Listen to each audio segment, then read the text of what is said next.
I don't think Putin has any particular offer or any particular other interest apart from relief from sanctions, which the economy certainly needs, and talking to Trump about a possible new Russian-American trade deal sometime in the future. It's all a bit in the future. That is assuming there's a deal on Ukraine, but that's absolutely not in the bag by any means. So we don't know. Now, this talk about the Baltics, I think this was a bit of Putin's own paranoia coming out. I mean, he has this fixation about Russia re-engaging in the areas where it used to be all supreme. I mean, either the former Soviet republics, of which the Baltics are 3 of them, or those areas where he feels that Russia still should have a commanding say, and that these countries, the near abroad, as he would call it, should be institutionally friendly towards Moscow. Hello and welcome to Frontline for Times Radio. I'm Louis Sykes. Today we are joined by former Moscow correspondent, diplomatic editor and long-standing leader writer for The Times,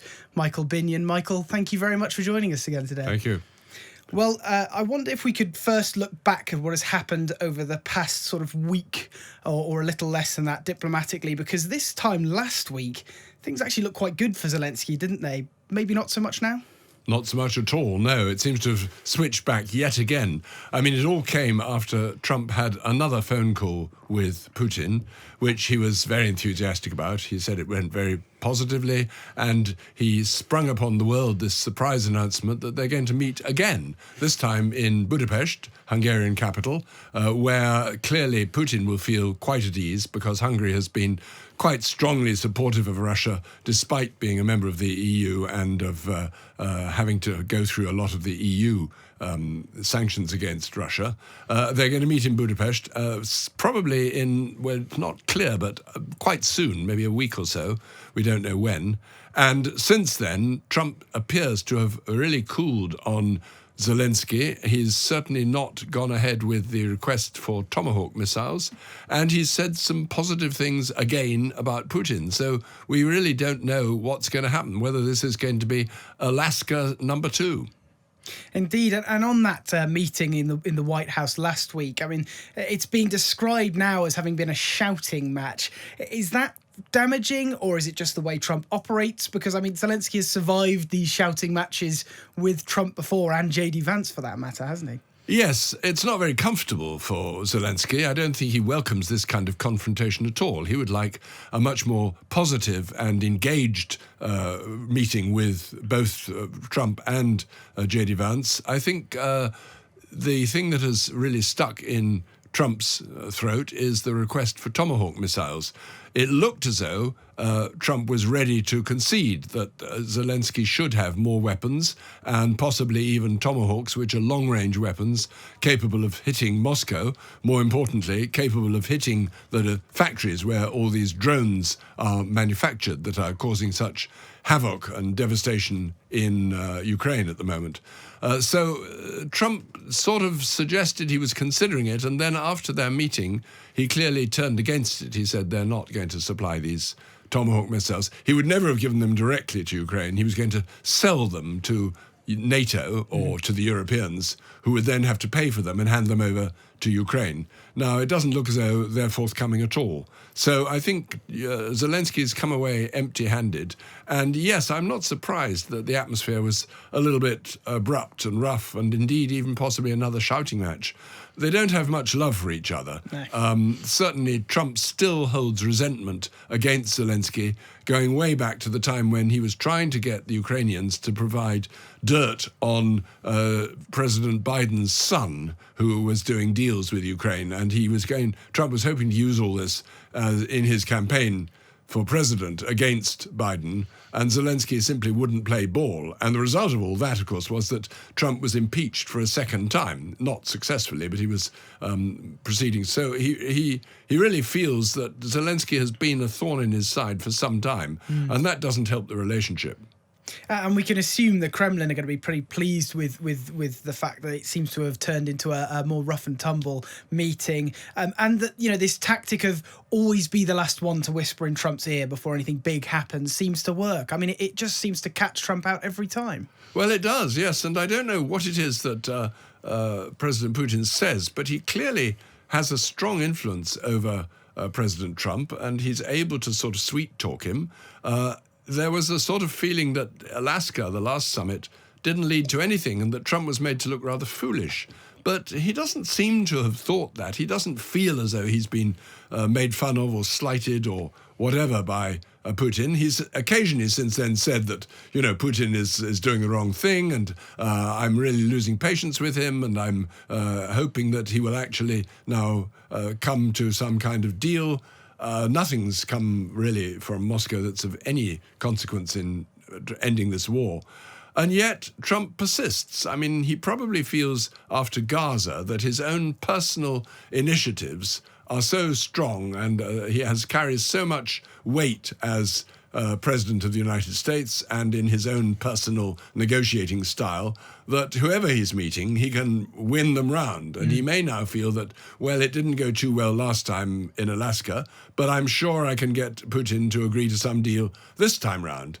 It doesn't look as though the conditions have changed at all. Putin hasn't come up with any new offer. He hasn't suggested any concessions. There's nothing that Putin can show to the Trump administration. Look, if you come, if we meet again, this is what you'll get. There's absolutely nothing on offer. Well, indeed. And just this morning, Kremlin spokesperson Dmitry Peskov has come out and flatly rejected that demand almost from Trump to freeze the lines where they are. They still want the rest of the Donbass, which they don't seem to be able to attain militarily. Is that just Russian negotiating style? Just play hardball until you get what you want? Or is there some other strategy going on here from the Russians? No, I think it's typical Russian negotiating style. They always will have maximum demands. They'll never offer any concession at the start, and indeed will hold out for the maximum demand right until the very last minute, and then they might make a small concession. Or indeed, what the real negotiating tactic is, they'll hold out to the last minute, make some slight concession, agree a deal, and then just as they're about to sign the deal, they'll say one small point and they'll go back to the original demand in the hope that the other side will be so infuriated and worn down, they say, all right then, and in fact they'll then get everything they want. I mean, they've tried this time and time again. It's anyone who's had to deal with Russian negotiators knows that's how they work. And they play on the other side, losing patience and getting frustrated and sort of finally feeling, all right, we'll do a deal of some kind or other. So one doesn't know. I mean, whether Trump has been briefed on this or whether he thinks he knows Putin well enough to get some kind of guarantee that something will come of this, we simply can't tell. And the other big question, of course, is whether Putin will agree to Zelensky being at the talks. He's been very hostile to that idea in the past. Trump suggested that he was not against the three of them in the talks, but he's not really given Zelensky any promise that he can attend these Budapest meetings. We don't know how many there'll be, probably just one, but there's no indication that the invitation extends to Zelensky as well.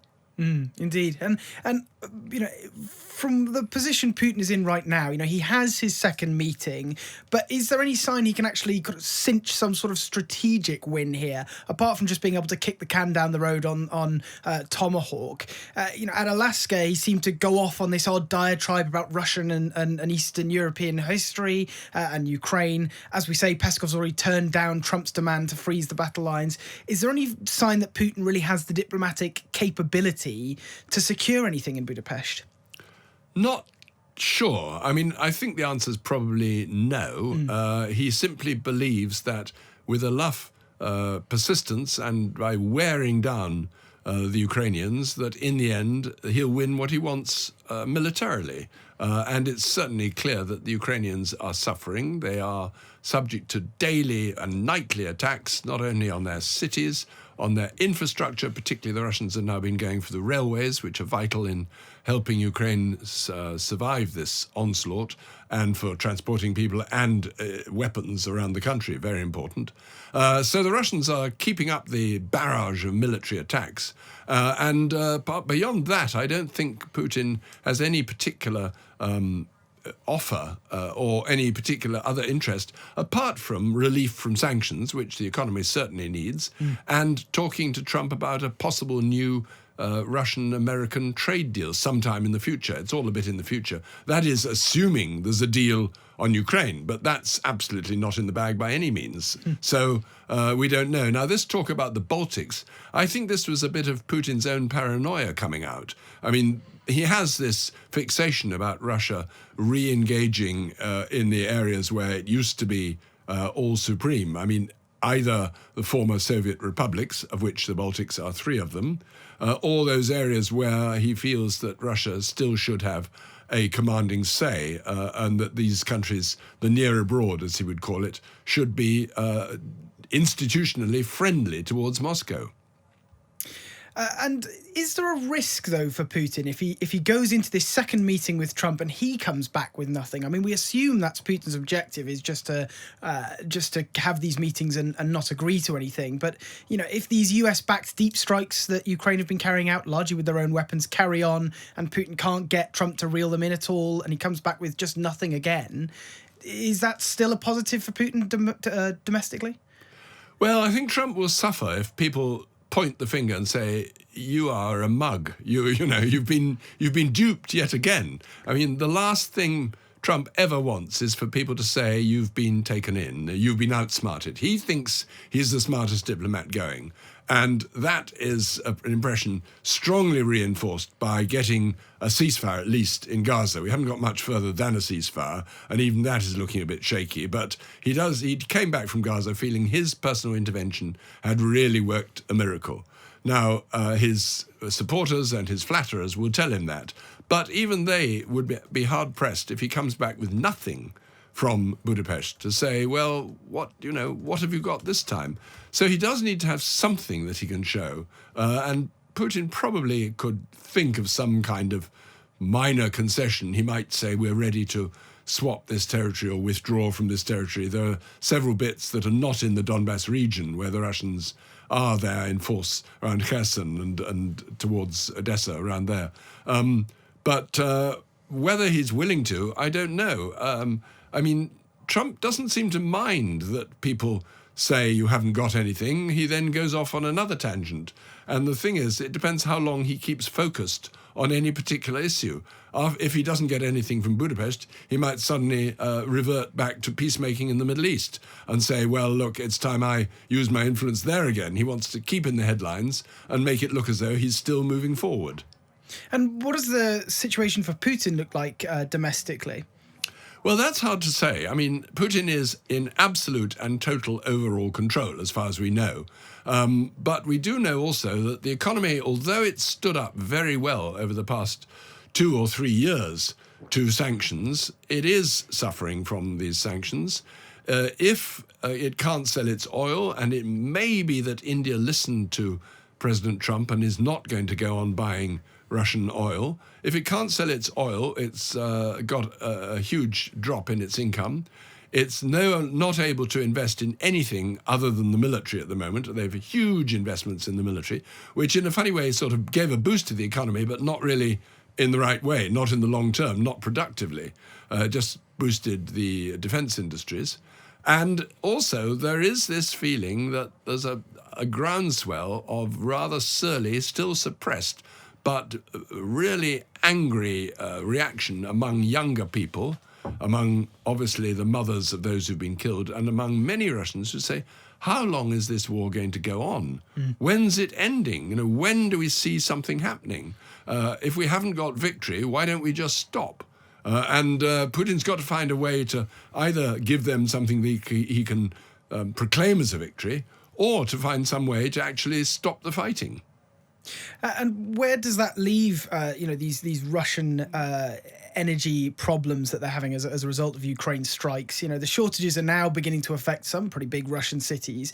If there ends up being these massive fuel shortages and queues reaching Moscow and happening quite frequently in Moscow, does that create more of a risk for the Kremlin and for Putin? Because there's a difference, isn't there, between big major cities in Russia politically from, the eastern provinces and even much of the rest of the country? Oh, absolutely. The only two cities that really matter are Moscow and St. Petersburg.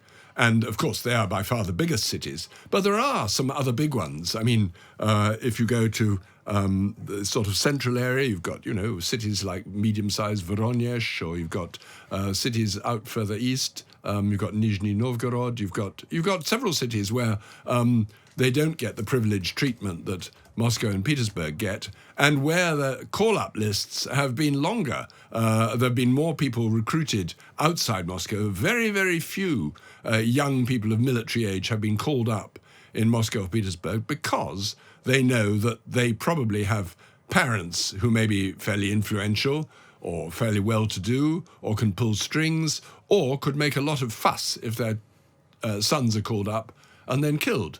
And that is not what Putin wants on his own doorstep. And we mentioned Russia's strikes on Ukraine before. Whenever there is one of these large meetings, the Russians seem to want to make a point of trying to either take some land or bombard Ukrainian cities more than they regularly would anyway. But that has a bit of a paradoxical effect, doesn't it? Because the more powerful they appear to militarily on the battlefield in Ukraine, the more they seem to turn Trump or Melania sometimes back against the Russians because they end up having so many civilian casualties. Yes, well, I mean, Trump has said in quite a few words, quite harsh words, he said things like, I don't like it. Well, he's not actually said this is a dreadful war crime or anything like that. He just said he should stop doing it. I don't like all these deaths. Well, nobody likes it. I mean, obviously, that has upset him, and it's bad for the image of the West to see this thing happening to an ally they're supposed to be supporting. And I think that does anger and upset Trump, and he sort of feels that Putin is just carrying on doing what he wants to do, regardless of whatever threats or influence Trump has. Now, Trump has threatened to do various things, like introduce new sanctions or like try to tighten up secondary sanctions on other countries, all sorts of things. But he's never really followed through. And that's been the sort of pattern. And I think the Russians sort of feel, well, he can say what he likes, but we're just going to continue doing what we want. And I have to say that these drone attacks have been pretty serious. Now, one of the reasons that Zelensky wanted Tomahawk missiles is that they would have been able to hit those centers of production where these drones are being turned out by the hundreds, where the Russians have really hunkered down in making these things, which are very effective. Swarms of them go across every night. And these Tomahawks could possibly have severely damaged those factories. They've certainly damaged the energy supplies. They've damaged oil refineries and things like that. And as you said, that has affected the economy quite a lot. And that will be seen at queues at petrol pumps, in the major cities. And you mentioned some of those sanctions and the fact that India might now stop buying Russian oil. Europe as well has announced today that by the EU, by 2027, they want to stop all imports of I believe it's now gas, but Russian energy in general. Does that put the ball back in Trump's court? Because one of his big arguments against further sanctions on Russia was, well, Europe is still buying Russian oil, so why don't you stop buying Russian oil and put your own sanctions in before America does? Is there now room for Trump to or the US Congress to put more sanctions on Russia or more third-party sanctions, do you think? Well, I think it's certainly helped Trump that the Europeans haven't been able to cut off energy supplies completely. I mean, they simply can't. There's too much that's being bought. And some countries, Czech Republic, Hungary and one or two others in Central Europe, they rely still hugely on Russian energy, either gas and to a lesser extent oil. The others that took large amounts of gas, Germany, for example, they have quickly tried to switch to liquefied natural gas, LNG, which America has been keen to sell. And that's one of the wins for Trump, that all of a sudden supplies of energy have gone to Europe at some cost to the Europeans, as well as, of course, extra imports from Qatar and other suppliers. But it's just a question of how quickly Europe can switch over. They are trying to redirect their imports as much as they can, but it's difficult to do it straight away. And as long as they are buying Russian energy and are paying for it, which they are, then, Trump can point the finger and say, well, look, you're still buying their stuff. Why do you want us to introduce more sanctions? And what should Europe be trying to do now, do you think, in between, maybe even before the Budapest meeting? Because they had a significant impact on Zelensky's previous meeting in the White House, but seem to have taken a pretty big back seat this time.